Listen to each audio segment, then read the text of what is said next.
এখানে ওনার second officer হচ্ছে fully corrupted. ওনার second officer, আপনার সেকেন্ড অফিসার ফুললি করাপ্টেড, টাকা ছাড়া কোনো, উনি হচ্ছেন পাচলা না। একজন আছে এসআই ভূষণ, টাকা ছাড়া এসআই ভূষণ নামে একজন আছে, টাকা ছাড়া কোনো ইয়া করে না, মানে একটা পা মুভ করে না। এখন ধরেন আপনি হচ্ছেন ধরতে যাবেন, ধরতে যাওয়ার আগে থানা থেকে ফোন দিয়ে দিল যে আমরা আসতেছি, তাইলে তো এখানে একটা পিলো পাসিং এবং চোর পুলিশ খেলা হয়। আপনি আপনার যারা অফিসার আছে আপনি ওনাদেরকে ওনাদের সাথে নিয়ে বসেন, এবং এটা না হয় খুব মানে জনরোষের শিকার হবেন আপনারা। এবং যদি আপনার অফিসার যারা আছেন, বিশেষ করে আপনার সেকেন্ড অফিসার নোয়াখালী মনে হয় বাড়ি, আর হচ্ছে আমি নামটা মনে করতে পারতেছি ওনার নাম কি, মতিন মনে হয়, হ্যাঁ ওনার নাম মনে হয় মতিন। ফুললি করাপ্টেড একটা মানুষ, এবং আমাদের কাছে, আমি এভিডেন্স নিয়ে কথা বলছি, আমার কাছে প্রুফ আছে। এবং হচ্ছে আরেকজন আছে এসআই ভূষণ, ভবতোষ না, ভবতোষ, এসআই ভবতোষ টাকা ছাড়া এক কদম পা ফেলে না। এখন দেবিদ্বারে এই ধরনের কার্যক্রম কোনোভাবে হইতে পারে না। আপনার একটা স্বাভাবিক সাধারণ মানুষ, আপনার হচ্ছে, এবং থানার মধ্যে আপনার থানা আপনি চালান না, আপনার থানা চালায় হেলাল, আপনার থানা হেলাল চালায়। এবং আমি এখানে মানে ফ্যাক্ট বেসড আমি কথা বলছি, একটাও না জেনে আমি কথা বলছি না। আপনার থানা চালায় হেলাল, হেলালের বাবা আগে আগে চাকরি করতো, এখন হেলাল কোনো মানে কোনো মানে ইয়া থেকে আপনি আমাকে বলতে পারেন এই ধরনের কথা, তো ধরেন আপনাদের লিগেল প্রসিজারে না, এটা নাই সেটা নাই, আপনাদের এই জায়গায় থানায় এগুলা জিনিসগুলো ঘটছে, প্রত্যেক দিন ঘটছে। এবং থানায় হেলাল আপনার থানায় ঢুকতে পারবে না। আজকের পর থেকে আপনার থানা চালাবেন আপনি, আপনার থানা আপনার আইন অনুযায়ী চলবে, এবং থানার যারা সদস্য তারা হচ্ছে আপনার যারা আইন শৃঙ্খলা বা পুলিশ আছেন, আপনার আন্ডারে যারা পুলিশ আছেন তারা হচ্ছে আপনার থানা চালাবে।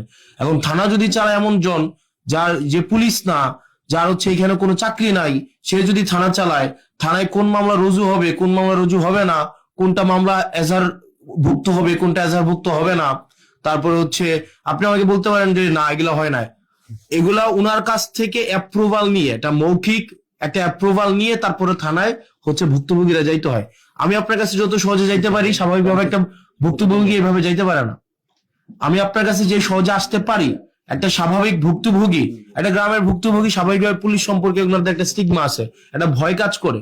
এটা একদিনে স্বাভাবিকভাবে যে পুলিশ মানে তারা চাচ্ছে তাদের ইমেজ রিগেইন করতে, মানুষের ফ্রেন্ডলি হইতে, এটা চেষ্টা করছে, এবং আমরা এটাকে এপ্রিসিয়েট করি।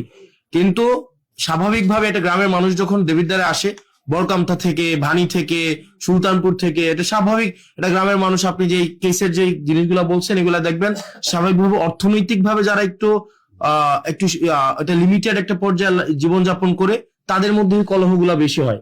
আপনি দেখবেন যে অটো চালক, সিএনজি চালক, তারা যখন থানায় যায় দেখা যায় বেশিরভাগ ক্ষেত্রে তারা একটু হয়রানি করে।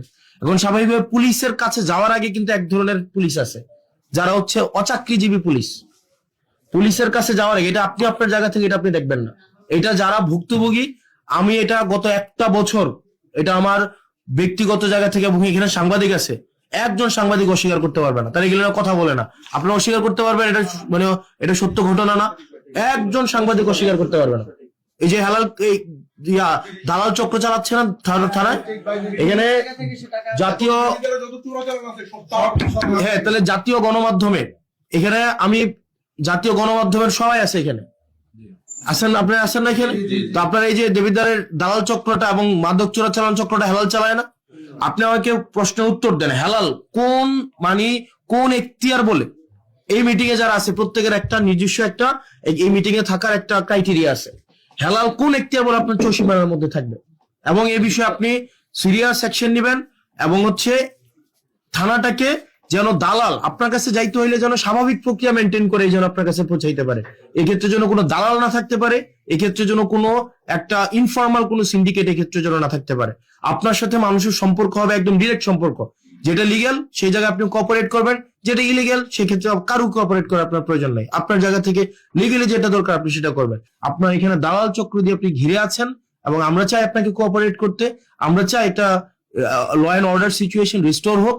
আমরা চাই যাতে করে হচ্ছে প্রত্যেকটা মানুষ আপনার সেবাটা যেন যথাযথভাবে নিতে পারে, যাতে করে তারা ভোগান্তির শিকার না হয়। সেজন্য আমি প্রত্যাশা করি আপনি সেক্ষেত্রে যথাযথ ব্যবস্থা নেবেন।